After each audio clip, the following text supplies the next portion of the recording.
Gordon Richardstakes, and the grey Highland Avenue bounces out to have the early advantage. Light blue colours of Regal Reality with the favourite Adayar.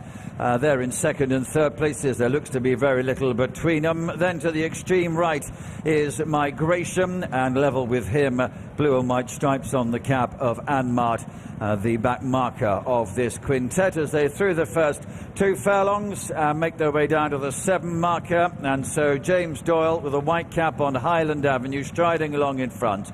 Almost 2 lengths ahead over Ryan Moore, light blue jacket on Regal Reality running in second.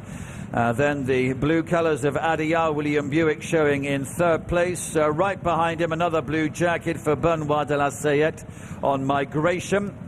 And Jim Crowley in blue and white on Anmart is the far side of him. Just about now at the halfway stage, and the grey Highland Avenue continues to have the advantage to Regal Reality in second. The favourite Adayar right in behind Highland Avenue. They runs level with Regal Reality. Next comes Migration. Anmart still at the back of the field as they now approach the final 3 furlongs, and still Highland Avenue got about a 2-length lead. Adayar has taken second position as Regal Reality weakens. Anmart is through into third place. On the right is Migration. They're down past the bushes now, heading to the 2 furlong marker, and it continues to be Highland Avenue. Adayar has moved through to throw out a challenge and is drawing level. On the right, Anmart in the blue and white cap is in third position, but beginning to challenge as Adayar has strode through to the lead now as they approach the furlong pole. Goes on 2-3 lengths ahead. Highland Avenue in second place. Anmart has joined him the closing stages, and it's Adayar in front here with about a 2 or 3 length advantage. We begin with a winning favourite, a former Derby winner, Adayar and William Buick. Anmart has taken second, Highland Avenue in third, then Regal Reality and Migration.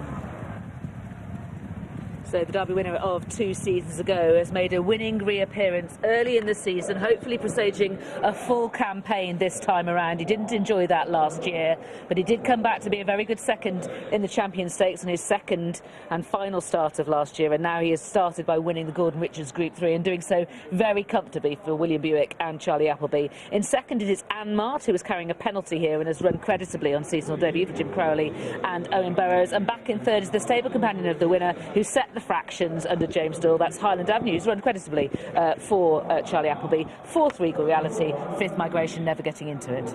Yeah, very good summation. That was a lovely building block, really, towards the season, wasn't it? Always beautifully positioned by William Buick.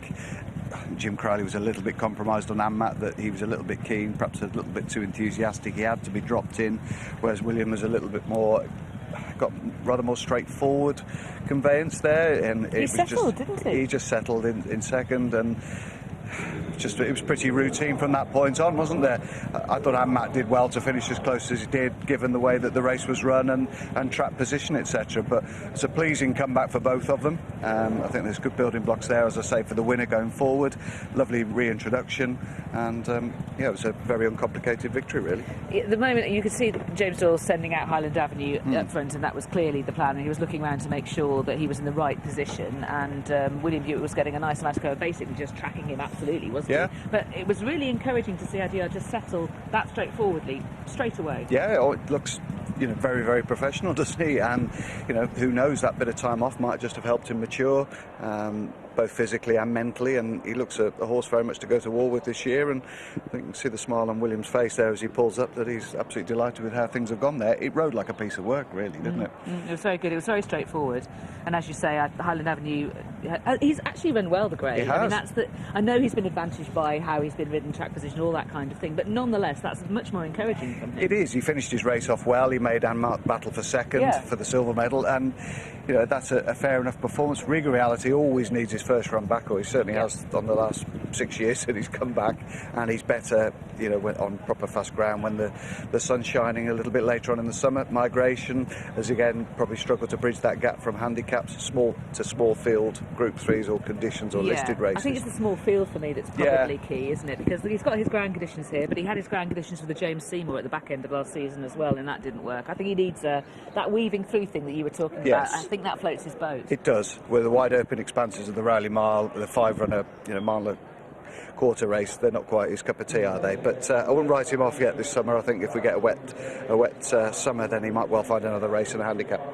Now, Adayar has got entries in the Tattersalls Gold Cup, 28th of May. That might come a bit soon, but maybe they might be interested in that. The Coronation Cup, and obviously he's got experience of Epsom, Prince of Wales Stakes and the Hardwick as well, so it'll be interesting to hear where they go. He was 8-1 for the Coronation Cup and the Prince of Waleses. Yeah, I'd be interested in the Coronation Cup, I think.